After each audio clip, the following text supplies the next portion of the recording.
बाप और बेटे का रिश्ता काफ़ी अलग होता है। दोनों के दिल में एक दूसरे के लिए बहुत कुछ होता है, बहुत प्यार होता है, इज्जत होती है, गर्व होता है, पर हम एक दूसरे को बताते नहीं हैं। मम्मी को तो फिर भी हम जाहिर कर देते हैं, बता देते हैं कि जो हमारे दिल में है, पर पिताजी को जाहिर नहीं किया जाता बहुत बार। एंड जैसे जैसे तुम्हारे माँ बाप बड़े होते हैं, it is not easy to see your father growing old, because father is a symbol of strength. वो पर्सन जिसने हमें बाइसेप पे लटका के घुमाया होता है, from that person to a person जो चलते टाइम भी कभी अब सपोर्ट लेते हैं। सो although that transition is a transition of nature, that is a law of nature, but it is not easy to see your father growing old. तो मैंने अपने माँ बाप को बड़े से बच्चे होते हुए देखा है, एंड इस पे कुछ लिखा है। बचपन में जब मेरे से कोई पूछता था कि क्या बनना है, तो मैं कहता था कि पापा बनना है। अब मेरे से अगर कोई पूछता है कि क्या बनना है, तो मैं कहता हूँ पापा जैसा बनना है।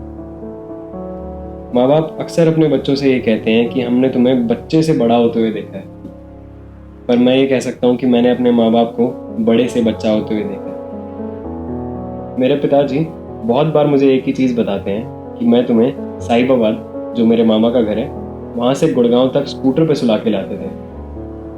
उनके चेहरे पे एक अलग ही मुस्कान होती है ये कहते हुए। वो मुस्कान मैंने अपने चेहरे पे कुछ दिन पहले तब देखी जब गाड़ी मैं चला रहा था और पिताजी सो रहे थे।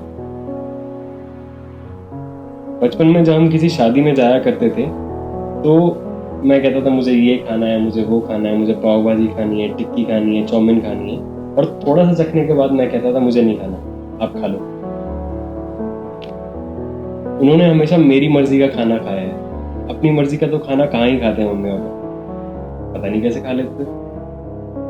कुछ दिन पहले जब हम शादी में गए, तो इस बार मैं नहीं, वो थोड़ा सा चखने के बाद कह रहे थे कि नोनू तू खा ले। उस दिन उस झूठे खाने में कितनी सच्चाई और स्वाद होता है तब पता चला। ज्यादा हंसते नहीं हैं मेरे पापा, पर अब हंसने लगे हैं। पूरी जिंदगी हमारी एक एक इच्छा, एक एक नखरे पूरे करने वाले पिताजी अब कभी कभी नखरे करने लगे हैं। पूरी जिंदगी बाइक और एक्टिवा पे आगे बैठने वाले पिताजी अब कभी कभी पीछे बैठने लगे हैं। पूरी जिंदगी जिम्मेदारियों को निभाने वाले पिताजी अब जिंदगी जीने लगे हैं। जिस तरह वो हमें बचपन में संभालते थे, अब उन्हें संभालने का समय आ गया है। लगता है मेरे माँ बाप का बचपन फिर वापस आ गया है। Happy Father's Day to all the strong, handsome and sacrificing fathers out there. This Father's Day, go to your father and tell them how much you love and respect their sacrifices. They'll feel good. They'll smile.